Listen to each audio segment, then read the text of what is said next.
Assalamu alaikum. My name is Shazmeen Mirza and you are watching the Biological Tutor. In this channel, I give the complete lecture of FSC Biology syllabus. So please like and subscribe my channel. तो आज के topic की तरफ हम चलते हैं। आज finally हमारा सेकंड चैप्टर कंप्लीट हो चुका है। सेकंड चैप्टर के हमने 13 to 14 लेक्चर्स में से कवर किया है क्योंकि चैप्टर थोड़ा लेंदी था। आज का जो हमारा टॉपिक है, आज हमने थर्ड चैप्टर स्टार्ट किया है। इसका फर्स्ट लेक्चर है ये एंजाइम्स। एंजाइम का चैप्टर जो है उसमें आज हमने 3 टॉपिक को कवर, इसके इंट्रोडक्शन को, स्ट्रक्चर और इसके प्रोसेस को देखेंगे किस तरह वर्क करता है। एंजाइम जो होता है ये प्रोटीन इन नेचर है और मेटाबॉलिक कैटालाइट्स के तौर पे, या बायोलॉजिकल कैटालाइट्स हम कहते हैं इसे, इस तरह काम करता है। सबसे पहले इसके इंट्रोडक्शन को देख लेते हैं। एंजाइम जो है ये एक बायोलॉजिकल कैटलिस्ट है जो किसी भी रिएक्शन को बूस्ट अप करता है, यानी कि तेज करने के लिए, किसी भी रिएक्शन को फास्ट करने के लिए हम एंजाइम को यूज करते हैं। एंजाइम की नेचर को हम देखें तो ये प्रोटीन इन नेचर होता है। प्रोटीन इन नेचर है। जो हम फूड लेते हैं उससे अमाइनो एसिड्स,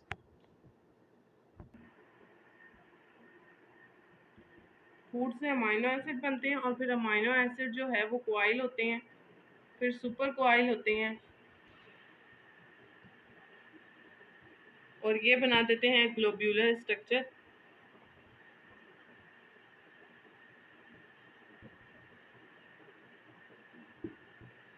जो कि एंजाइम है।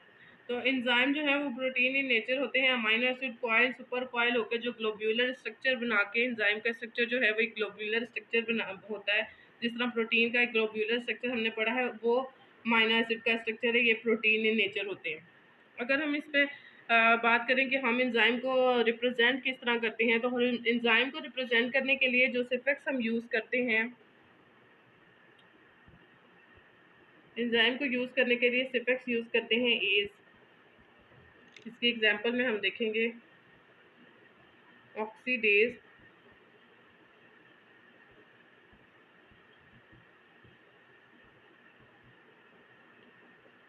Maltase, urease.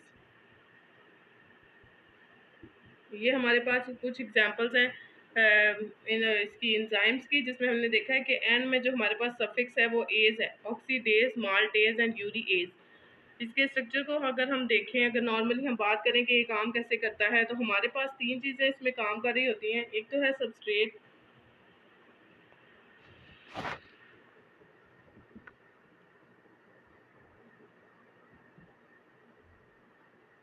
ये एक सबस्ट्रेट है और ये एक एंजाइम है।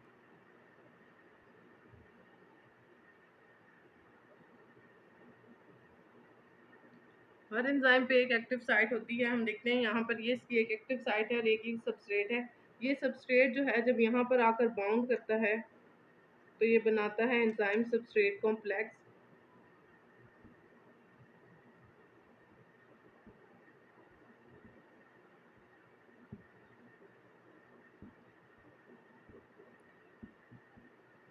उसके बाद जो है ये सबस्ट्रेट जो है यहाँ पे एंजाइम सबस्ट्रेट कॉम्प्लेक्स बनाता है। इसके प्रोसेस को जब हम पढ़ेंगे, और उसके बाद जो है ये प्रोडक्ट जो है वो अलग हो जाती है, यहाँ पर प्रोडक्ट रिलीज हो जाती है। ये हमारे पास प्रोडक्ट है।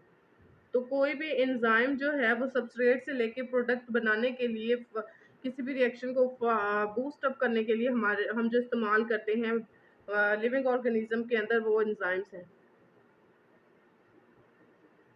ये इसका जनरल सा हमने इंट्रोडक्शन देखा, जिसमें हमने देखा कि एंजाइम जो है वो प्रोटीन इन नेचर है।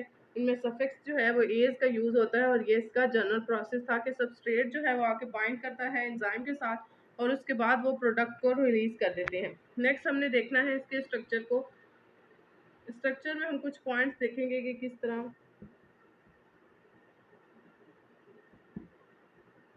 स्ट्रक्चर में हमारे पास है कि एंजाइम्स के पास एक एक्टिव साइट होती है। हर एंजाइम के पास एक एक्टिव साइट होती है। वो साइट जिसके ऊपर किसी सबस्ट्रेट ने आके अटैच करना है और उसके बाद केमिकल रिएक्शन जो है वो प्रोसीड होना है, तो उस साइट को हम कहते हैं एक्टिव साइट। यानी अगर हम इसके रिएक्शन में हमने एक्टिव साइट का मतलब है कि हर एंजाइम के ऊपर वो साइट है जहाँ पर उसने एंजाइम ने किसी भी सबस्ट्रेट ने आके अटैच होना है और उसके बाद रिएक्शन प्रोसीड होना है। एक तो एंजाइम के पास होती है एक्टिव साइट, दूसरा है हमारे पास को फैक्टर और को एंजाइम। को फैक्टर और को एंजाइम दोनों जो है वो नॉन प्रोटीन पार्ट होते हैं। किसी भी एंजाइम का नॉन प्रोटीन पार्ट होता है को फैक्टर और को एंजाइम नॉन प्रोटीन पार्ट, दोनों ही नॉन प्रोटीन पार्ट होते हैं। पर इनमें जो फ़र्क है वो ये है कि एंजाइम की एक साइड पे हमारे पास को एंजाइम अटैच होता है, यानी कि अगर हम इसके स्ट्रक्चर को देखें, एंजाइम का अगर हम कंसीडर करें कि ये एक एंजाइम का स्ट्रक्चर है, जिसमें हमने देखा कि ऊपर वाली जो साइड है ये हमारे पास एक्टिव साइड है, जिसके पास कोई भी सबस्ट्रेट आके यहाँ पर अटैच करता है। उसके बाद यहाँ पर एक इस जगह पे हम देखते हैं ये को एंजाइम है, इसके अपोजिट साइड इसी जगह पर अटैच होता है को फैक्टर, यानी एक साइड पे ये पिछली साइड पे को फैक्टर और अगली साइड पे को एंजाइम, यानी दोनों अपोजिट साइड पे, एक साइड पे को फैक्टर होता है और एक साइड पे को एंजाइम होता है। जो को एंजाइम है वो कोवेलेंटली बॉन्ड होता है, को एंजाइम बॉन्ड होता है कोवेलेंटली, और जो को फैक्टर है वो कोवेलेंटली बॉन्ड नहीं होता, नॉन कोवेलेंट बॉन्डिंग होती है।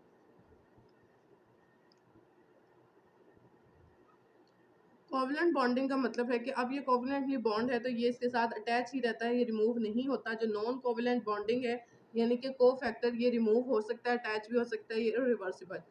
और जो कोवेलेंटली बॉन्डिंग है यानी कोवेलेंटली वो बॉन्ड हुआ है, ये यहाँ से रिमूव नहीं होगा, ये को फैक्टर को एंजाइम, और को फैक्टर जो है वो रिमूव हो सकता है और को एंजाइम नहीं हो सकता है। इसके अलावा हमारे पास इसके स्ट्रक्चर में जो एक और नेक्स्ट पॉइंट है वो है हेलो एंजाइम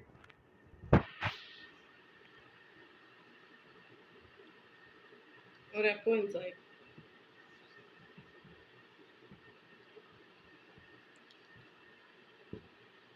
इसको हम देखते हैं, हेलो एंजाइम और एपो एंजाइम जो है, अगर कोई एंजाइम जिसमें प्रोटीन पार्ट हो, कोई एंजाइम यानी कि एक प्रोटीन पार्ट है, ये एक सिर्फ प्रोटीन पार्ट है, तो ये जो एंजाइम है ये है एपो एंजाइम। सिर्फ प्रोटीन पार्ट जिसके अंदर नॉन प्रोटीन पार्ट यानी को फैक्टर और को एंजाइम ना लगे हों, सिर्फ इन प्रोटीन पार्ट हो तो उसे हम कहते हैं को एपो एंजाइम, इसे हम कह रहे हैं एपो एंजाइम अगर सिर्फ प्रोटीन पार्ट है। अगर इसके साथ हमारे पास यहाँ पर कोई को फैक्टर या कोई को फैक्टर या को एंजाइम हमारे इसके साथ एंजाइम के साथ अटैच हो जाता है, तो फिर उसके बाद एंजाइम अब जो है वो हेलो एंजाइम कहलाता है। हेलो एंजाइम जो है वो एक्टिव होता है, यानी कि कोई भी रिएक्शन हेलो एंजाइम के ऊपर हो रहा है, जब तक कि एपो एंजाइम के साथ कोई नॉन प्रोटीन पार्ट आके अटैच नहीं होता या वो हेलो एंजाइम में कन्वर्ट नहीं होता, और तब तक वो रिएक्शन नहीं करवाता। एपो एंजाइम जो है वो नॉन एक्टिव है और हेलो एंजाइम एक्टिव पार्ट होता है।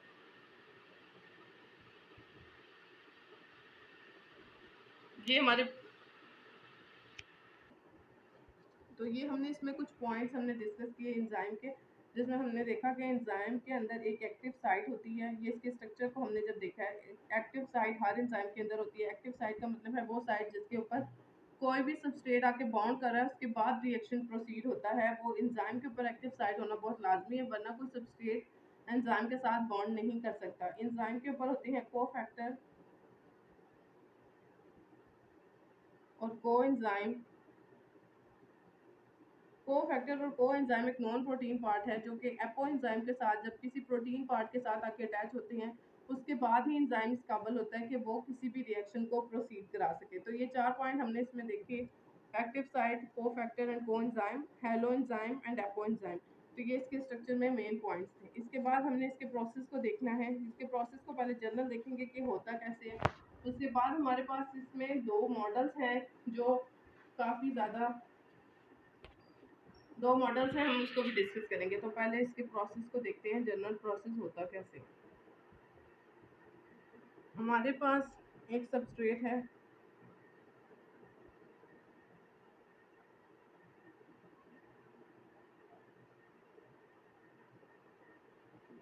ये है हमारे पास सक्रोज, और इसके लिए हमारे पास एंजाइम यूज हो रहा है सक्रोसिस।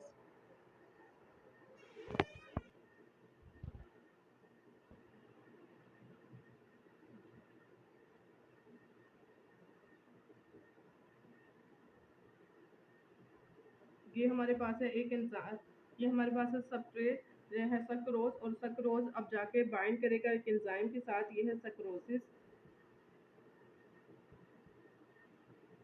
जब सबस्ट्रेट बाइंड करता है, ये हमारे पास सबस्ट्रेट ये इसके साथ बाइंड किया और अब ये बनाएगा सबस्ट्रेट।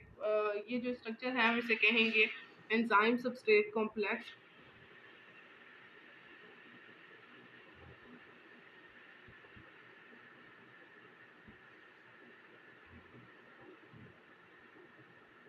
नेक्स्ट प्रोसेस में हमारे पास यहाँ पर होती है कैटालाइसिस।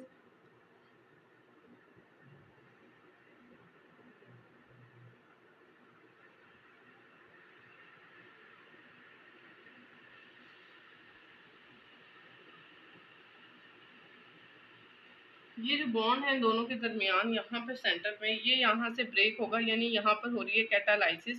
और उसके बाद नेक्स्ट जो इसका स्टेप है, इसके अंदर जो है वो प्रोडक्ट रिलीज हो जाती है।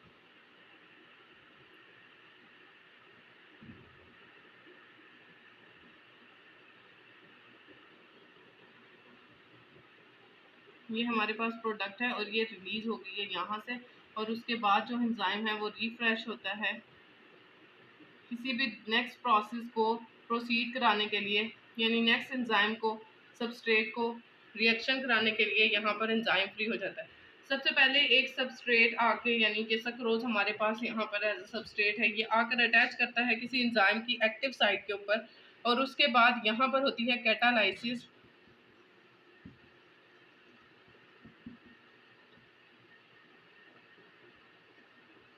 कैटालाइसिस होने के बाद यहाँ पर जो प्रोडक्ट है वो रिलीज हो जाएगी।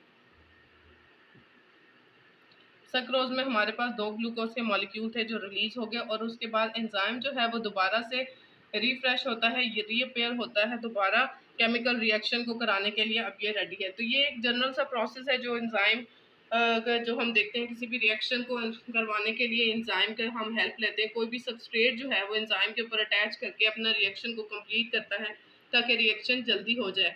तो किसी भी रिएक्शन को फास्ट करने के लिए या बूस्ट अप करने के लिए एंजाइम का यूज किया जाता है लिविंग ऑर्गेनिज्म के अंदर। एंजाइम के प्रोसेस को देखने के लिए 2 मॉडल हैं हमारे पास। एक है लॉक एंड की मॉडल एंड ड्यूस फिट मॉडल। इन दोनों को हम कंपैरेटिवली देखेंगे।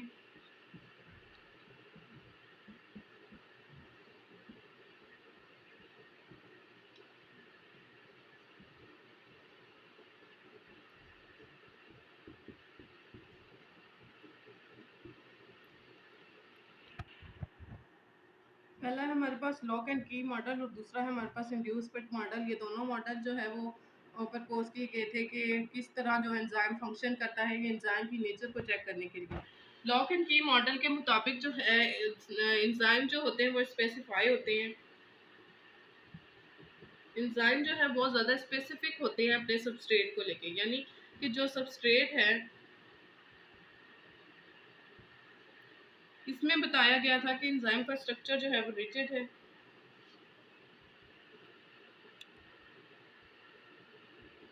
एंजाइम का स्ट्रक्चर जो है वो बहुत ज़्यादा रिजिड है और वो स्पेसिफाई होते हैं अपने सबस्ट्रेट को लेके, यानी जो सबस्ट्रेट उसका है उसी ने उस एंजाइम के ऊपर आके बाइंड करना है, कोई और सबस्ट्रेट एंजाइम के ऊपर बाइंड नहीं कर सकता। और इन्होंने लॉक एंड की मॉडल का जो मॉडल है इसके नाम से हम देखते हैं, इन्होंने रिप्रेजेंट ये किया था कि जिस तरह एक की जो है वो एक लॉक के अंदर, एक लॉक की एक ही की होती है, वही उसके अंदर फिट हो सकती है। इस तरह एक एंजाइम का एक ही सबस्ट्रेट होता है, वही उसके अंदर फिट हो सकता है, वही उस पर रिएक्शन कर सकता है। यानी एक एंजाइम जो है वो सिर्फ एक ही सबस्ट्रेट को रिएक्शन करवा सकता है और दूसरे सबस्ट्रेट के साथ रिएक्शन नहीं कर सकता। उसका स्ट्रक्चर रिजिड होता है, वो चेंजेबल नहीं होता। यानी कि एक जो लॉक है वो एक ही की के साथ खुलेगा, उस पर कोई और की जो है वो नहीं लग सकती। ये मॉडल लॉक एंड की मॉडल का ये जो है नज़रिया था। इंड्यूस फिट मॉडल में बताया गया था कि जो एंजाइम का स्ट्रक्चर है वो रिजिड नहीं होता।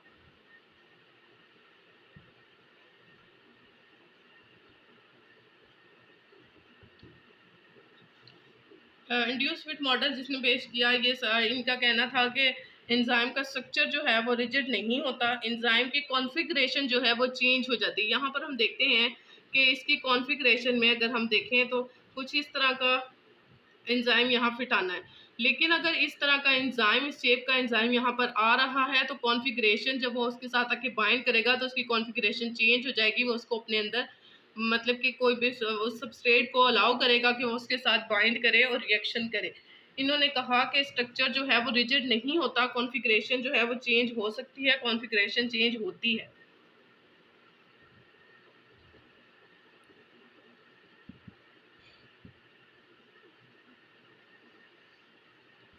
ये 2 मॉडल थे जिसमें एक में बताया गया कि स्ट्रक्चर जो है वो रिजिड है और एक एंजाइम जो है वो सिर्फ एक ही सबस्ट्रेट को, एक ही जैसे सबस्ट्रेट को रिएक्शन करा सकता है, दूसरे सबस्ट्रेट को अलाउ नहीं करता कि वो उसके साथ आकर बाइंड करे और रिएक्शन करे।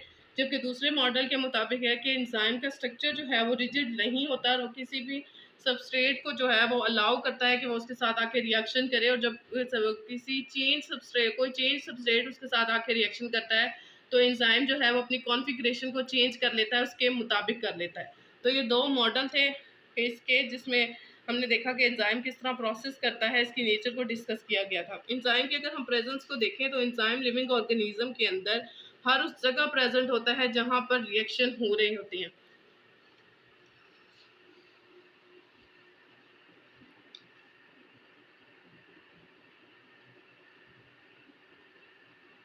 एंजाइम प्रेजेंट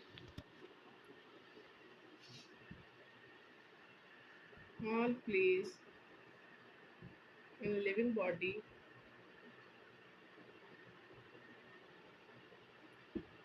ऑल प्लेस में होता है जहाँ पर भी रिएक्शन हो रही हैं, जितनी जगह पर मेटाबॉलिक रिएक्शंस हो रहे हैं वहाँ पर प्रेजेंट होता है। एंजाइम जो है एक्टिवेशन एनर्जी को लो कर देता है। अगर इसके हम सिंपल डेफिनेशन देखें तो हम कहते हैं एक्टिवेशन एनर्जी जो है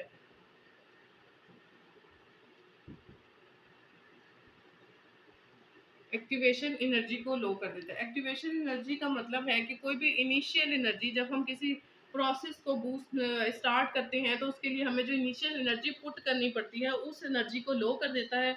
मतलब कि हमें इसमें इतनी एनर्जी पुट नहीं करनी पड़ी। अगर हम गेंद को हमने उसे नीचे की तरफ फेंकना है तो हम उसे ऊपर की तरफ पहले जो है वो ऊपर की तरफ पुश करते हैं ताकि वो उतनी ज़ोर से नीचे की तरफ मूव कर सके। तो ये जो ऊपर की तरफ जा रही है गेंद है, जो हम उस पे फ़ोर्स लगाते हैं कि वो ऊपर की तरफ पुश हो, तो ये इसकी इनिशियल एनर्जी है जो हम उसे दे रहे हैं ताकि वो नीचे की तरफ स्मूथली रन कर सके। तो ये जो इसे हम कहते हैं एक्टिवेशन एनर्जी या इनिशियल एनर्जी। एंजाइम जो है इस इनिशियल एनर्जी को लो कर देता है, इसकी ज़रूरत को ख़त्म कर देता है। अगर हम एंजाइम में अगर तो ये कोई रिएक्शन एंजाइम के साथ हो रहा है, यानी अगर हम देखें कि हम गेंद को यहाँ से अगर हम उसको मूव करते हैं तो वो आराम से यहाँ मूव हो जाती है नीचे की तरफ। उसके लिए हमें यहाँ पर इनिशियल एनर्जी पुट नहीं करनी पड़ती।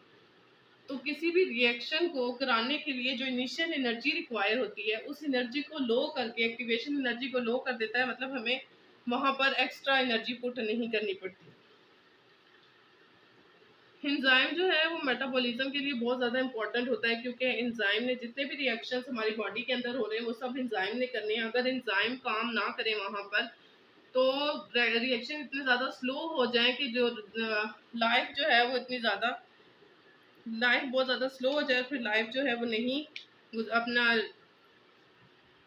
गुजर नहीं सकती है। इतनी लाइफ को रन करना जो है वो बहुत मुश्किल हो जाता है। इसलिए एंजाइम्स जो है वो बहुत ज़्यादा इंपॉर्टेंट है। बायोलॉजिकल कैटलिस्ट हम इन्हें कहते हैं, यानी रिएक्शंस के लिए बहुत इंपॉर्टेंट होते हैं। तो ये आज का हमारा लेक्चर था जिसमें हमने जनरल स्ट्रक्चर को देखा और उसके बाद हमने इसमें देखा इसके स्ट्रक्चर को और देन उसके बाद हमने इसके प्रोसीजर को स्टडी किया। Thank you.